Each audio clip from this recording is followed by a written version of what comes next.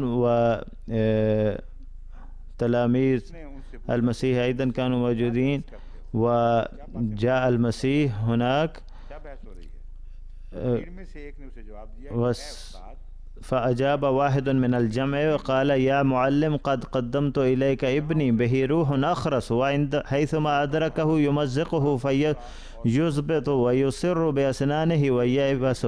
فهذه كان قد أصيب بالصرع، فكانوا يقولون عن كل من أصيب بالصرع بأنه قد ركبه الجن الشبهي. وعندما رأى بولس المسيح سقط مغشيا عليه وكان يزبد. والآن يقول المحققون المسيحيون بأنه قد أصيب بالصرع، ومثل هؤلاء الناس يتكلمون بكلام غير مفهوم. وإن العلامات التي قد ظهرت في بولس بنتيجة الصرع لم تظهر في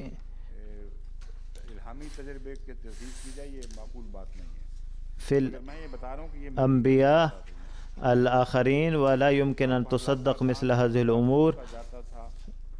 يقول النص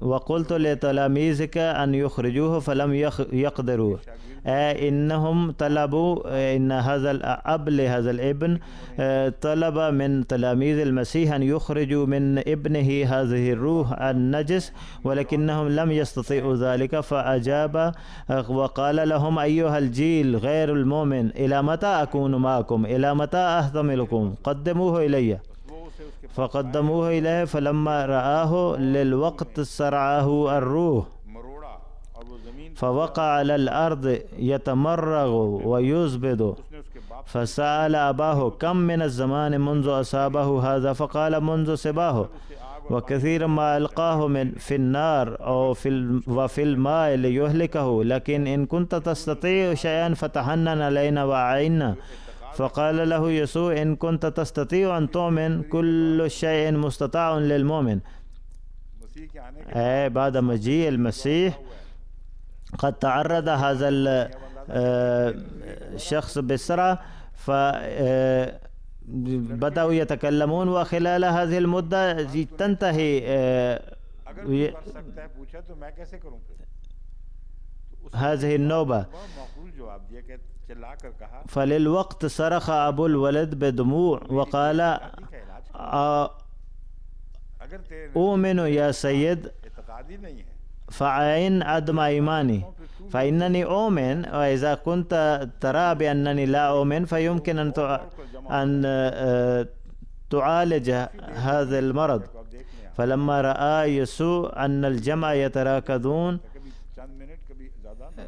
إن سرى نوبة سرى تبقى لمدة بعض الدقائق، وخلال هذه المدة قد تكلموا في أمور كثيرة، وانتهت هذه النوبة. ثم يقول المسيح: انتهى الروح النجس قائلا له: أيها الروح الأخرس الأصم، أنا أمرك اخرج منه ولا تدخله أيضا. فصرخ وسرعه شديدا وخرج فصار كميت، حتى قال كثيرون إنه مات. فمثل هذه هي معجزة أخرى للمسيح، تلك المعجزة التي يتبجحون بها. لقد بدأ المعترضون المحققون المسيحيون أيضا يعترضون على معجزات المسيح، وعدت ترجمة جديدة باسم Revised Standard Version في أمريكا للكتاب المقدس، وأخرجوا من هذه النسخة جميع الفقرات التي ثبت أنها كانت مدخولة وليست في الحقيقة من متن الكتاب المقدس، فإنهم قد أخرجوا كل تلك هذه الآيات، وكذلك أخرجوا تلك الفقرات التي تحتوي على معجزات المسيح، لأنهم يرون أنها افتراضية ولم تكن موجودة في الكتاب المقدس أصلا. وقد غضب على ذلك مسيحو باكستان ورفعوا نقيرة الاحتجاج ضد هذا التصرف. يقول ورد في مجلة كلام حق الصادرة من جوجرانوالا بباكستان، في يقول: كان المترجمون يهدفون أن حذف جميع تلك الآيات التي كانت تحتوي على تجسم المسيح وألوهيته والكفارة وقيامته من بين الأموات وصعوده إلى السماء، لأنهم أرادوا أن يشككوا عودته إلى الناس إلى العالم مرة ثانية. فإن هذا القس الباكستاني يعترض من هناك، ولكن الحقيقة أن هؤلاء المسيحيين قد حققوا في الأمر ووصلوا إلى هذه النتيجة بأنهم اعتبروا القصص الواهية في الكتاب المقدس أنها مختلقة وهي مدخولة، وإنهم أثبتوا أيضا أن مثل هذه القصص لم تكن موجودة في النسخة الفلانية، فلذلك أخرجوها ورموا بها. فهكذا قد انتهت جميع تلك المعجزات التي كانوا يتبجحون بها وبسببها كانوا يعترضون على أن النبي صلى الله عليه وسلم. والآن إنهم بأنفسهم قد رفضوا تلك المعجزات واعتبروها أمورا خرافية. أما بالنسبة إلى مطالبة الناس بالمسيح بالمعجزات، فيمكن أن تروا بأن المسيح أيضا كان مطالبا بإراءة المعجزة، ولكنهم يقولون بأن هذا الأمر كان معروفا عن القرآن بأن القرآن كان مطالبا بإراءة المعجزة ولكنه رفض. ويقولون بأن الأنبياء السابقين كلما طلبوا أن يروا المعجزة فكانوا يرونها. ويقولون عن النبي صلى الله عليه وسلم بأنه قد طلب أن يري المعجزة ولكنه فر ولم يظهرها. ولكن المسيح يقول جيل شرير وفاسق يطلب آية، إن من يطلب هذه الآية إنهم جيل شرير وفاسق. فإنني لا أستخدم مثل هذه الكلمات من عند نفسي، وإنما أورد كلمات قالها المسيح. يقول جيل فرير وفاسق يطلب آية ولا يعطى له آية إلا آية يونان النبي. أين كانت معجزات أخرى للمسيح؟ فإنهم كانوا يقولون له لم ترنا أي معجزة إلى الآن، فلذلك أظهر لنا الآن معجزة واحدة. ويقول المسيح بأن جيل شرير وفاسق يطلب آية، ولكنهم سوف يعطون معجزة واحدة فقط. ولكن القرآن الكريم يقول قل إنما الآيات عند الله وما يشعركم أنها إذا جاءت لا يؤمنون. لم يقل القرآن جيل شرير وفاسق يطلب آية، ولكن القرآن قال بأن الآيات موجودة وهي موجودة عند الله، وسوف نريكم كل هذه الآيات، ولكننا نتنبأ نقدم بهذه النبوة بأنكم لا تؤمنون. ولكن المسيح قال بأنني سأريكم آية واحدة، ولكن المسيحيين قد أنكروا هذه الآية لأن آية يونا النبي بأن يبقى المسيح في بطن الحوت ل3 أيام و3 ليالي ويبقى حيا ويخرج حيا، هذه كانت معجزة وقدمها المسيح. ولكن المسيحيين الذين يؤمنون بالمسيح ينكرون أن تكون قد حدثت هذه المعجزة على حقيقتها، إذ يقولون بأنه قد مات. فهذه القصة ملفقة بأنه قد عاد إلى الحياة بعد الموت. كانت آية يونح النبي أنه قد تغلب على الموت ولم يتعرض للموت رغم الظروف غير المواتية، ولكن المسيح قد مات بحسب الكتاب المقدس، فلم تتحقق هذه الآية أيضا. أما المعجزات التي يرددونها فهي أيضا كانت عجيبة وغريبة، وإنني أقدم نموذجا لكم. يقولون مر المسيح ببركة واسمها بيت حسدة، لها 5 أروقة، وفي هذه كان مضطجعا جمهور كثير من مرضى وعمي وأرج وأسم ويتوقع. لم تكن هذه معجزة المسيح، وإنما كان الناس يتوقعون المعجزات هنا وهناك، وكانوا ينتظرون تحريك الماء. ولماذا يتحرك الماء؟ لأن ملاكا كان ينزل أحيانا في البركة ويحرك الماء، فمن نزل أولا بعد تحريك الماء كان يبرأ من أي مرض اعتراه، فكان الآخرون ينتظرون حتى يأتي دورهم. ومثل هذه المعجزات كانت تحدث في تلك الأيام. وكان هناك إنسان به مرض منذ 38 سنة، بقي منذ 38 سنة ينتظر دوره. عندما رآه مسيح يسوع مضطجعا وعلم أن له زمانا كثيرا، فقال له أتريد أن تبرأ؟ لماذا أنت مضطجع هنا؟ لماذا لا تريد الشفاء؟ لماذا لا تتقافز إلى الماء؟ أجابه المريض: يا سيد، ليس لي إنسان يلقيني في البركة متى تحرك الماء.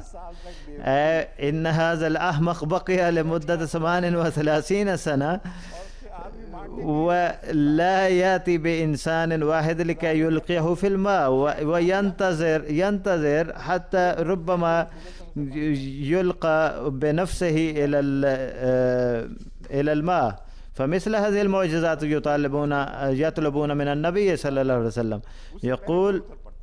يقول عندما أصل إلى هناك بينما أنا آت ينزل قدامي آخر، فلماذا لا يقف عند الشاطئ وعند الحافة حتى ينزل إلى البركة فجأة؟ فإنهم يقدمون مثل هذه المعجزات ويقولون مثل هذه المعجزات أراها المسيح، وأما محمد صلى الله عليه وسلم فقد رفض أن يري مثل هذه المعجزات.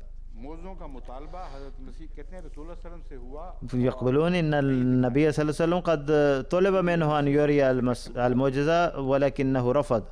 انظروا الآن ماذا طلب من المسيح وكيف أرى هذه المعجزة. يقولون بأنهم لما صلبوه اقتسموا ثيابه مقترعين عليها، ثم صلبوه عند الظهيرة وجعلوا فوق رأسه علته مكتوبة: هذا يسوع ملك اليهود.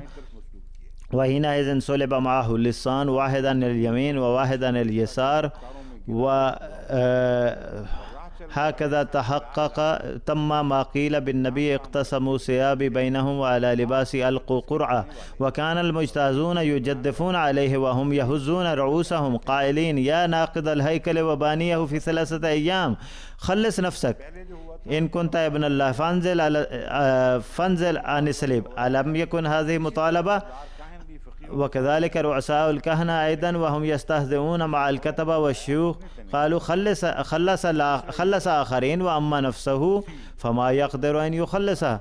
إن كان هو ملك إسرائيل فلينزل الآن عن الصليب فنؤمن به. قد وكان يلعنه كل من وكان اللسان أيضا صلب، اللذان صلبا معه يعيرانه، فكانوا يطالبونه بأن يري هذه المعجزة. فقد أهين المسيح إهانة شديدة، وكانوا يبصقون في وجهه وكانوا يقولونه: أنت كنت تدعي بأنك تحيي الموتى، فلماذا لا تفعل ذلك؟ لماذا لا تنقذ نفسك؟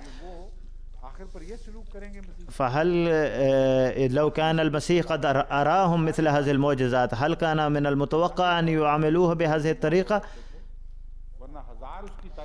فلو كان قد أراهم مثل هذه المعجزات لوقف ألوف من الناس وكانوا سيقولون: نحن رأينا هذه المعجزات تحدث على الصعيد الواقع، وماذا تقولون؟ وإن الكتاب المقدس مليء بمثل هذه المعجزات، ولكنه لم يتقدم أحد لكي يقوم بهذه الشهادة، ولم يلعن هؤلاء الظالمين أحد بأنه قد أراكم معجزات كثيرة وأنتم قد رفضتم أن تقبلوها. لذلك إن القرآن الكريم يقول بأنكم أنتم الذين قد رفضتم تلك المعجزات وأنتم لم تؤمنوا بسبب تلك المعجزات لم تؤمنوا بالأنبياء. ثم يقولون: وكان واحد من المذنبين المعلقين يجدف عليه قائلا: إن كنت أنت المسيح فخلص نفسك وإيانا. فأجاب الآخر وانتهره قائلا: أولا أنت تخاف الله إذ أنت تحت هذا الحكم بعينه، أما نحن فبعدل لأننا ننال استحقاق ما فعلنا، وأما هذا فلم يفعل شيئا ليس في محله. ولعله كان يشبه بالسجين الذي كان مع يوسف عليه السلام. على أي حال ثم قال ليسوع: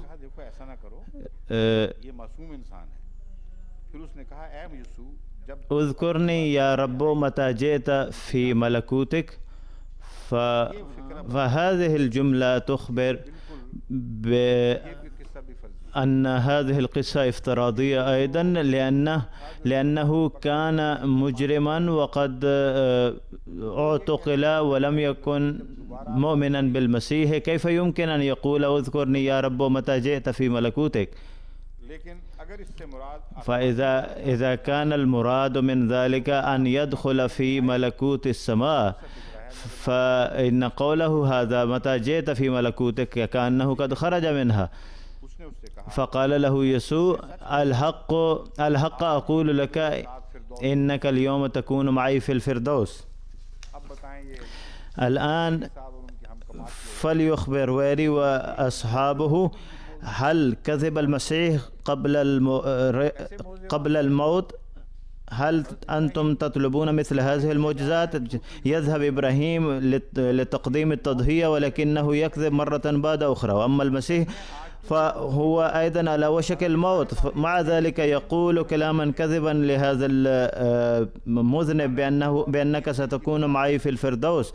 ورغم أن القصص جميعا يؤمنون بأن المسيح بعد مات وبقي 3 أيام في جهنم، فكيف يمكن أن يقول مثل هذا الكلام بأن يعد هذا المذنب بأن يكون معه في الفردوس، رغم أنه لم يدخل الفردوس وبحسب اعتقاد المسيحيين بقي في جهنم ل3 أيام؟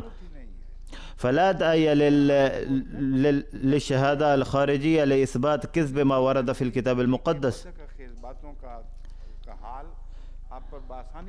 وإذا قرأتم بعيون مفتوحة وبيقظة تامة الكتاب المقدس فإنكم سوف تكتشفون تفاهة القصص الواردة في الكتاب المقدس. يتكلم أمير المؤمنين مع صاحب الكاميرا جسفال صاحب، هل انتهى الوقت أم لا؟ ويقول سوف ننتهي من هذا الموضوع في خلال وقت يسير. يقول حضرته إنهم قد عاملوا المسيح بظلم رهيب، وكانوا يطلبون منه أن يريهم معجزة، وكانوا يضربونه وكانوا يبصقون عليه ويسجدونه متمسخرين، أنت إلهنا وآتنا الآن معجزة وأرنا الآن معجزة، ولكنه لم يستطع أن يريهم شيئا.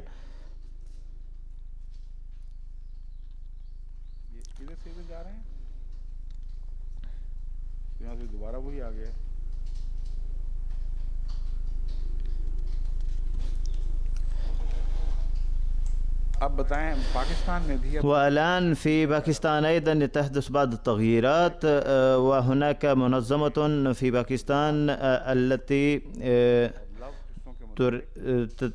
تحتج ضد القصص الواهية والأساطير الخرافية الواردة في الكتاب المقدس، وتقول بأنها يجب أن تشطب من الكتاب المقدس. وأحد أعضاء هذه المنظمة إعجاز چودھری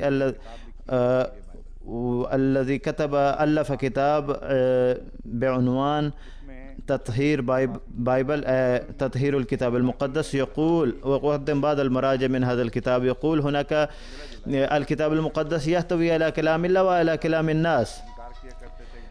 كان القصص في الهند يرفضون القبول بأن هناك تحريف في الكتاب المقدس، ولكن الآن بدأوا يرفعون هذه الأصوات بأن هناك تحريف في الكتاب المقدس، ويقول هناك الكتاب المقدس يحتوي على أمور مخجلة بحيث لا يطيق أحد قراءتها، ولا يمكن أن نقبل الكتاب المقدس وهذه الأمور التافهة موجودة فيه. وإن القرآن الكريم قد نزه الكتاب المقدس من هذه الأقاويل ومن هذه الأساطير الخرافية الموجودة فيها التي قد أدخلت إليها بيد الإنسان، وهذه منة القرآن الكريم على الكتاب المقدس. يقول إعجاز چودھری أن القصة متعلقة بلوط هي مخجلة جدا، ويتضح من التحقيق بأن الكهنة الإسرائيليون قد أضافوا مثل هذه القصص لإهانة ولإذلال الأمونيين والموابيين. ويقول الكتاب المقدس أيضا أن سارة عندما خرجت مع إبراهيم في السفر وأراد الملك أن يغتصبها فكان عمرها في ذلك الوقت 90 عاما. فيقول لا يمكن أن يكون مثل هذا الكلام هو كلام الله. ثم يقول كيف إن خدع إسحاق من قبل يعقوب، وكيف خدع يعقوب أباه وأخذ منه بركة النبوة، وهذا الأمر أيضا بعيد عن العقل. فإن تلك الأمور التي كان المسلمون ينبهون بها المسيحيين ويقولون بأن هذه الأمور لا يمكن أن تنسب إلى الله عز وجل، اليوم بدأ المسيحيون بأنفسهم يكتشفون ويقولون بأن هذه الأمور لا تمت إلى الكتاب المقدس بصلة. ثم يقول هناك بعض الأحداث التي تتعلق بيهوذا ولوط، فإن مثل هذه القصص المخجلة لا يمكن أن يقرأ أحد جالسا مع ابنته، أو لا يمكن أن تقرأ ابنته وهي جالسة مع أبيها، ولا يمكن أن يقرأ مثل هذه القصص لا يمكن لأحد أن يقرأ مثل هذه القصص وهو جالس في العائلة. ثم يقول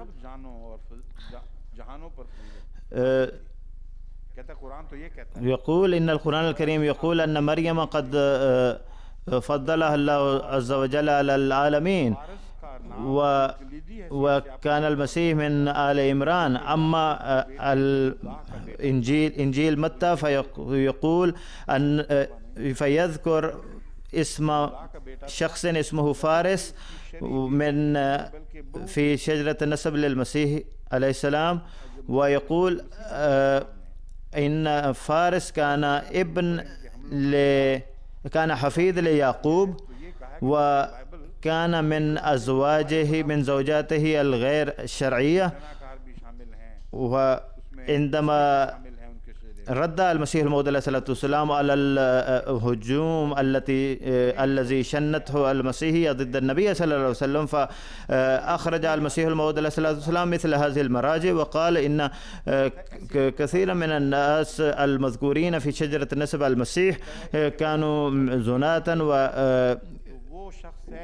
ولكنهم أثاروا ضجة على هذا الأمر ورفعوا القضايا في المحاكم وقالوا إنه ارتكب إهانة ضد المسيح، ولكنهم الآن بأنفسهم بدأوا يقولون مثل هذا الكلام. يقول هذا الرجل فارس الذي ذكر في نسب المسيح قد ولد من بطن كنته. Raymond E. Brown, An Introduction to New Testament Christology, Miracles Performed by Others Around the Time of Jesus. يقول حضرته الآن قد هذا الموضوع يحتاج إلى البحث والتفصيل، وإننا قد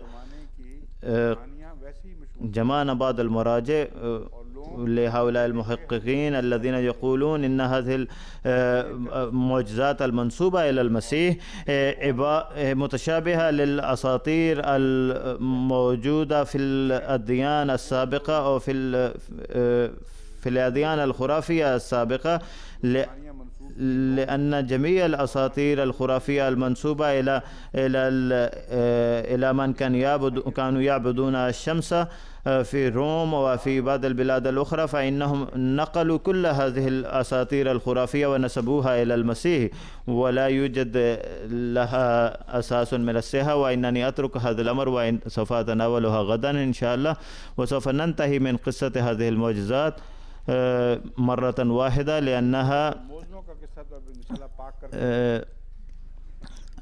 يقول المشايخ للمسيح الموعود عليه الصلاة والسلام أرنا معجزة، ولكن هناك معجزات كثيرة ولكنهم لا يؤمنون بها، فإنهم يعترضون بنفس هذا الاعتراض الذي اعترض على المسيح.